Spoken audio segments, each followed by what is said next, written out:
ওম নমঃ শিবায়। নমস্কার বন্ধুরা, হিন্দু ধর্মে শ্রাবণ মাস অত্যন্ত গুরুত্বপূর্ণ। এই মাসে ভগবান শিবের বিশেষ পুজো করা হয়ে থাকে। এই শ্রাবণ মাসে সোমবারের উপবাসকে অত্যন্ত গুরুত্বপূর্ণ মনে করা হয়। শিবপুরাণ অনুসারে যে ব্যক্তি শ্রাবণ মাসের উপবাস রাখেন, ভগবান শিব তার সমস্ত মনের ইচ্ছা পূরণ করেন। কিন্তু কোনো ব্যক্তি যদি শ্রাবণ সোমবারে উপবাস রেখে ব্রতকথা পাঠ বা শ্রবণ না করেন, তাহলে তার উপবাস অসম্পূর্ণ থেকে যাবে। তাই আজকের ভিডিওতে আমি আপনাদের সামনে তুলে ধরছি শ্রাবণ সোমবারের ব্রতকথা। প্রাচীনকালে এক পরম শিবভক্ত মহাজন ছিলেন, যার ধন সম্পদের কোনো অভাব ছিল না। কিন্তু তার জীবনে একটাই দুঃখ ছিল, তিনি ছিলেন নিঃসন্তান। আর এই সন্তান প্রাপ্তির ইচ্ছায় তিনি প্রতিদিন ভগবান শিবের মন্দিরে গিয়ে প্রদীপ জ্বালিয়ে পুজো করতেন। তার ভক্তি দেখে মাতা পার্বতী ভগবান শিবকে বললেন, প্রভু, এই মহাজন আপনার একনিষ্ঠ ভক্ত, দয়া করে তার মনের ইচ্ছা পূরণ করুন।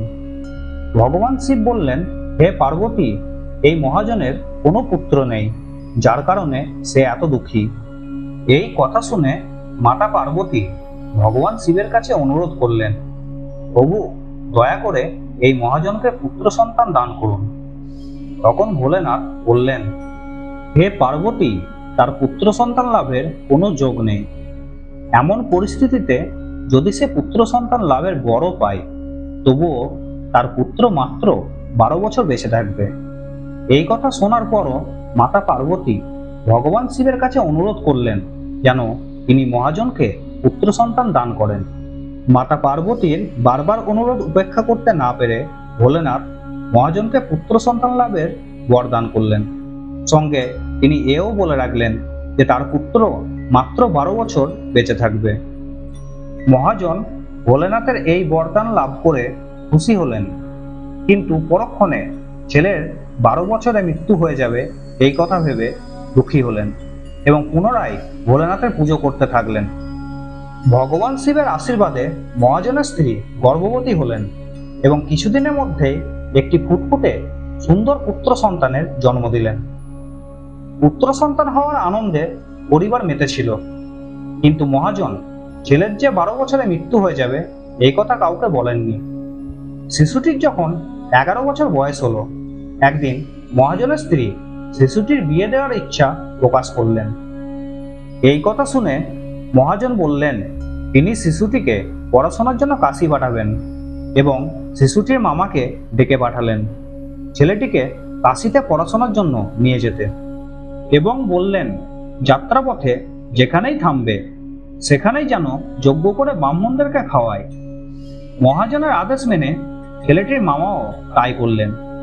পথে এগিয়ে গিয়ে তারা দুজনেই এমন এক জায়গায় পৌঁছালেন যেখানে এক রাজ্যের রাজকন্যার বিয়ে হচ্ছিল। রাজকন্যার সাথে যার বিয়ে হওয়ার কথা ছিল সে এক চোখে অন্ধ ছিল।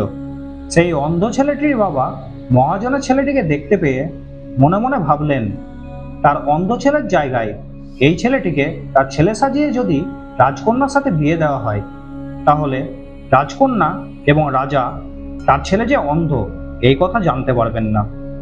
এই ভেবে তিনি মহাজনের ছেলের মামার সাথে দেখা করলেন এবং তাকে প্রচুর অর্থের লোভ দেখালেন, যার ফলে মামা রাজি হয়ে গেলেন এবং মহাজনের ছেলে বিবাহের বেদিতে বসল। বিবাহ সম্পন্ন হওয়ার পর বেদি থেকে উঠে যাওয়ার আগে সে রাজকুমারীর ওড়নার এক প্রান্তে লিখে দিল যে তুমি আমার সাথে বিবাহিত, কিন্তু যে রাজপুত্রের সাথে তোমাকে পাঠানো হবে সে এক চোখে অন্ধ। রাজকুমারী যখন তার ওড়নায় এই লেখাটি দেখতে পেলেন, তখন তিনি রাজপুত্রের সাথে যেতে অস্বীকার করলেন। ইতিমধ্যে মামা এবং ভাগ্নে কাশীতে পৌঁছেছিলেন। একদিন যখন মামা একটি যজ্ঞের আয়োজন করেছিলেন এবং ভাগ্নে অনেকক্ষণ ধরে বাইরে আসেননি, তখন মামা ভেতরে গিয়ে দেখেন যে ভাগ্নে মারা গেছে। ভাগ্নের মৃত্যুতে মামা খুব শোকাহত হলেন, কিন্তু তিনি এও ভাবলেন এখন যদি তিনি কাঁদতে শুরু করেন তাহলে ব্রাহ্মণরা চলে যাবেন। তাই তিনি যজ্ঞ সম্পন্ন করলেন এবং তারপর ভাগ্নে চলে যাওয়ার শোকে কাঁদতে শুরু করলেন। একই সময়ে ভগবান শিব ও মাতা পার্বতী সেখান দিয়ে যাচ্ছিলেন। মামার কান্না শুনে মাতা পার্বতী শিবজিকে জিজ্ঞাসা করলেন, হে প্রভু, কে মারা গিয়েছে?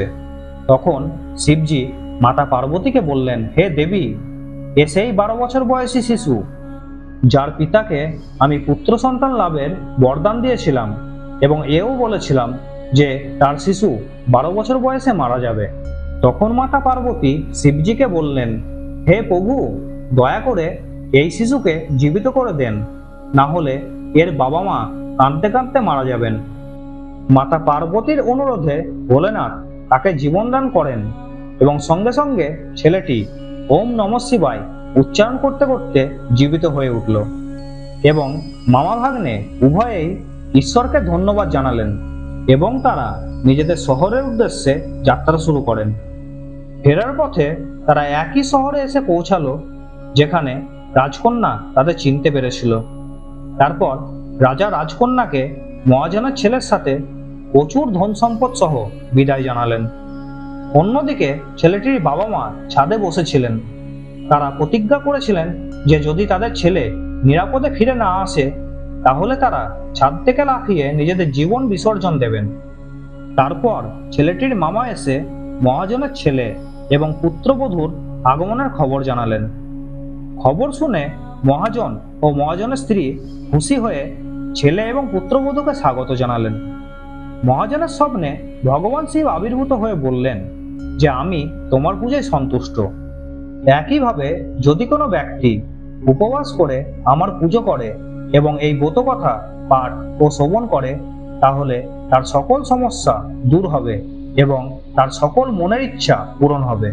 তাহলে বন্ধুরা, আজকে আমি এখানেই শেষ করলাম। এই ভিডিওটি যদি আপনাদের ভালো লেগে থাকে তাহলে অবশ্যই লাইক, শেয়ার এবং কমেন্ট করবেন এবং এই ধরনের ধর্মীয় ভিডিও দেখার জন্য আমার চ্যানেলটিকে অবশ্যই সাবস্ক্রাইব করবেন এবং নোটিফিকেশন বেল আইকনটি ক্লিক করবেন।